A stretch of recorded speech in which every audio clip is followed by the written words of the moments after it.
वहीं एसवाईएल के पानी देने से पंजाब के किसानों का कोई नुकसान नहीं होगा, बल्कि हरियाणा के किसानों का बहुत बड़ा फायदा हो जाएगा। यह बात नांगल चौधरी से बीजेपी के विधायक डॉक्टर अभय सिंह यादव ने एएनबी न्यूज के साथ खास बातचीत के दौरान कही। इस मौके पर उन्होंने कहा कि यह समय इस विषय को उठाने का बिल्कुल अनुकूल समय है, क्योंकि बॉर्डर पर पंजाब और हरियाणा दोनों प्रदेशों के किसान मौजूद हैं और इस गंभीर और लंबे समय से लंबित मुद्दे को सुलझाया जा सकता है। किसान आंदोलन के बीच अभी हाल ही में बीजेपी ने नारनौल में एक रैली का आयोजन किया, जिसमें एसवाईएल के पानी का मुद्दा जोर शोर से उठा। इसी पर चर्चा करते हैं हमारे साथ नांगल चौधरी से भाजपा विधायक अभय सिंह यादव है। सर, किसान आंदोलन चरम पर है, ऐसे में क्या जरूरत पड़ी थी इस रैली की, और उसमें एसवाईएल का भी मुद्दा जोर शोर से उठा था? देखिए, एसवाईएल का मुद्दा तो हमारे इलाके के लिए, मैं कहता हूँ सारे हरियाणा के लिए जीवन रेखा है, बड़ा महत्वपूर्ण मुद्दा है। और जब कोई रैली होती है, किसी पार्टी की रैली होती है, तो एसवाईएल के मुद्दे का उठना स्वाभाविक है। और इस वक्त जो मुद्दा उठाया गया है, ये इसके अर्थ तो अलग अलग अपने अपने तरीके से निकाल सकता है, कोई कुछ कहे कुछ कहे, लेकिन मैं समझता हूँ कि ये मुद्दा भी अब जो जिस तरह से किसानों का मुद्दा वहाँ के लिए जो चल रहा है, किसान आंदोलन चल रहा है, ये भी पंजाब और हरियाणा के किसानों के बीच में एक बहुत महत्वपूर्ण मुद्दा है। और इस पे अगर मुद्दे की तरफ ध्यान आकर्षित किया जाए और इस मुद्दे पे वो बात करें, हम ये बिल्कुल नहीं कह रहे कि भाई बाकी बातों को छोड़ के इसी मुद्दे पे आ जाओ। आप हम ये कहते हैं साथ बैठे हैं तो आपसी समझ बनाएं, इसके बारे में भाईचारे में जब कंफर्टेबल टाइम हो, जब आराम से बैठे हैं, तो उस टाइम इस पे आपस में चर्चा तो की जा सकती है, एक दूसरे की समझ बढ़ेगी, सहमति के रास्ते खुलेंगे, और अगर इस पे सहमति बन जाएगी तो इस मुद्दे को सुलझाने में फायदा होगा। लेकिन सर, किसान नहीं चाहते इस समय इस विषय को उठाया जाए।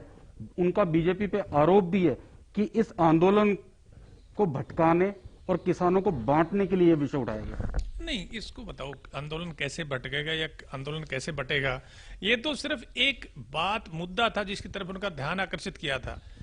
हमने तो हर वक्त जब भी इसकी बात की है तो यही कहा है कि भाई सौहार्दपूर्ण माहौल में, भाईचारे में बैठे हैं, तो भाईचारे में एक दूसरे की समस्याओं के बारे में तो विचार विमर्श तो किया जा सकता है। इसमें आंदोलन कहां भटकेगा? वो तो आंदोलन के दौरान बात करने की बात कही गई है। किसान आंदोलन दक्षिणी हरियाणा में इसका प्रभाव कम है, ऐसी चर्चा है, आप वहीं से संबंध रखते हैं, क्या इसमें सच्चाई है? देखिए, इसमें आप इसका कोई भी अर्थ निकाल सकते हैं, लेकिन मैं ये समझता हूं कि हमारा जो किसान है, दक्षिणी हरियाणा के किसान, वो एजिटेशंस में हिस्सा भी बहुत कम लेते हैं। आप देखो, वहाँ कोई भी मेजर एजिटेशन वहाँ उस इलाके में नहीं हुए। वो उनको ना उनकी अपनी अस्तित्व का संकट रहता है, अपनी रोजी रोटी के लिए मेहनत करते हैं, बड़ी विषम परिस्थितियों में हमारा किसान काम करता है, तो बड़ा शांति प्रिय किसान है। उसमें ये किसी के कहने से या किसी ने उनको रोक दिया हो, किसान कभी किसी के कहने से रुकता नहीं, किसी के कहने से करता नहीं।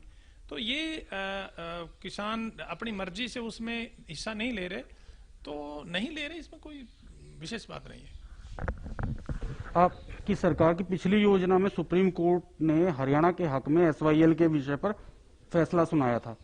इतना समय बीत जाने के बाद भी इसे लागू करवाने में सरकार कामयाब नहीं है। नहीं, उस फैसले के बाद में माननीय सुप्रीम कोर्ट ही दोनों स्टेट्स के बीच में, दोनों राज्यों के बीच में सहमति बनवाने की कोशिश कर रही है। और आपने पढ़ा होगा, अखबारों में पढ़ा होगा कि माननीय सुप्रीम कोर्ट ने दोनों स्टेट्स को कहा है कि दोनों स्टेट्स के मुख्यमंत्री बैठ के, सीनियर लीडर्स बैठ के इसका कोई समाधान निकाल लें। और आप भी इस बात से सहमत होंगे कि ये इस तरह के उलझे हुए मुद्दे हैं, इन पे बातचीत के माध्यम से ही सुलझ सकते हैं, और बातचीत के माध्यम से अगर सुलझ जाए तो इससे बढ़िया विकल्प कोई नहीं होता है। पंजाब सरकार दो टूक कह चुकी है, हमारे पास फालतू पानी नहीं है, हरियाणा को देने के लिए हमारे पास बिल्कुल भी पानी नहीं है, तो किस तरह मिलेगा एसवाईएल का पानी हरियाणा को? बात है, फिलहाल तो हम तो एसवाईएल नहर बनाने की बात कर रहे हैं। पानी का विषय तो उसके बाद में लिया जा सकता है, और पानी का विषय तो दोनों राज्य बैठ के एक दूसरे की आवश्यकताओं को समझकर, एक दूसरे की जो उपलब्ध साधन है उनको देखते हुए बातचीत से उसका हल भी निकल आएगा। हम तो फिलहाल सिर्फ ये कह रहे हैं कि भाई एसवाईएल नहर को बन जाने दो, उसमें किसी ना पंजाब के किसानों का कोई नुकसान है, ना हरियाणा के किसानों का कोई नुकसान है, बल्कि हरियाणा के किसानों का तो ये जीवन रेखा है। और अगर पंजाब के किसानों को भी अब इस वक्त क्योंकि जमीन एक्वायर्ड है, नहर बनी हुई है, उसमें किसानों का कोई अहित नहीं हो रहा। जहां तक पानी की बात है, पानी के मुद्दे पर अलग से नहर बनने के बाद में बैठ के बात की जा सकती है, उसका भी समाधान निकलेगा, पर नहर तो बनाए पहले।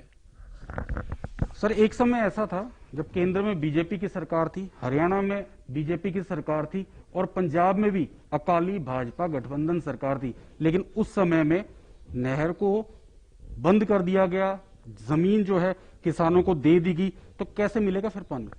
वो उस समय की जो पंजाब की सरकार थी, शायद उनकी राजनीतिक व्यवस्थाएं थी, उन व्यवस्थाओं के कारण ऐसा किया गया है। नहीं तो बात यह है कि ये एक संवैधानिक मामला है, माननीय सुप्रीम कोर्ट के फैसले हैं, इसमें किसी के भी करने से नहीं होते। पंजाब ने तो आप उनकी अकाली सरकार की या भाजपा सरकार की क्यों बात करते हो? पंजाब के तो जो वर्तमान चीफ मिनिस्टर हैं, इन्होंने वो जो वाटर जो एग्रीमेंट थे उनको टर्मिनेशन का एक्ट पास कर दिया था। तो अब मैं सिर्फ, हो सकता है कई बार ये सच्चाई ना कड़वी लगती है, मैं समझता हूं कि हरियाणा के लिए असली काला कानून तो वो था जो अमरिंदर सिंह जी ने पंजाब असेंबली से इसको पानी को के एग्रीमेंट को टर्मिनेशन का करवाया था, और हरियाणा के किसानों के लिए उससे बड़ा अहित कोई नहीं हो सकता।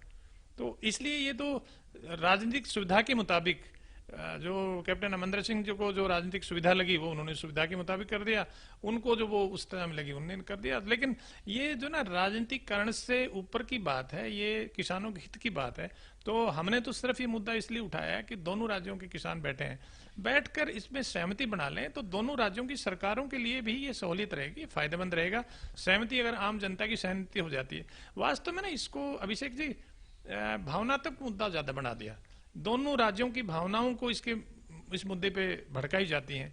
अगर थोड़ा सा ठंडे दिमाग से बैठ के इसमें ये सोच लिया जाए कि भी नहर की जमीन सब कुछ एक्वायर्ड है और नहर काफी सारी बन चुकी है, नहर को बनाने में ना पंजाब के किसानों का कोई अहित है और हरियाणा के किसानों का इसमें बहुत बड़ा हित है, फायदा है।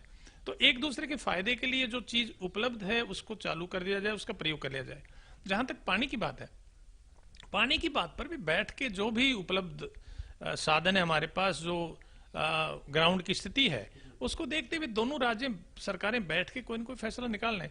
और मैं समझता हूं कि हमारा एक फेडरल सिस्टम है, दोनों राज्य जो है ना अपने अपने अधिकार क्षेत्र में काम कर रहे हैं। दोनों राज्य ही अगर सिर्फ इस भावनाओं से काम करें कि एक समस्या है, इसका समाधान निकालना है, तो उससे कुछ भी नहीं है, कोई बहुत बड़ी दिक्कत नहीं इसमें, सिर्फ समझ की बात है। और जो बिना काम की जो जन भावनाएं इस मुद्दे पर भड़काई जाती हैं, उससे बाहर निकलकर अगर ठंडे दिमाग से दोनों साथ बैठकर बात कर लें तो अच्छा रहेगा। इसीलिए ये जो प्लेटफॉर्म है किसानों का, हरियाणा पंजाब बनने के बाद में पहली बार दोनों राज्यों के किसान साथ बैठे हैं।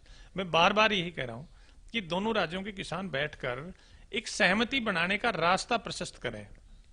हम तो ये तो नहीं कह रहे कि भाई यहां दिल्ली में बॉर्डर पे बैठ के एसवाईएल का निर्णय करके जाओ आप, ये तो हो भी नहीं सकता। एक दोनों आपस की समझ पैदा करें, समझ पैदा करने से आपसी सहमति और समझ बढ़ेगी और वो आगे चलकर इस फैसले को, ये जो समस्या है इसके समाधान में सहायक होगी। सिर्फ इतनी ही बात। शुक्रिया। तो ये थे भाजपा विधायक अभय सिंह यादव, जिन्होंने कहा कि इस एसवाईएल के पानी देने में ना तो पंजाब के किसानों का अहित है, इसमें हरियाणा के किसानों का हित छुपा हुआ है, इसीलिए एसवाईएल के पानी की मांग की जा रही है। कैमरामैन करमवीर वालिया के साथ एएनबी न्यूज के लिए अभिषेक तक्षक, चंडीगढ़। देश दुनिया की खबरों के लिए एएनबी न्यूज को सब्सक्राइब करें और बेल आइकन दबाएं।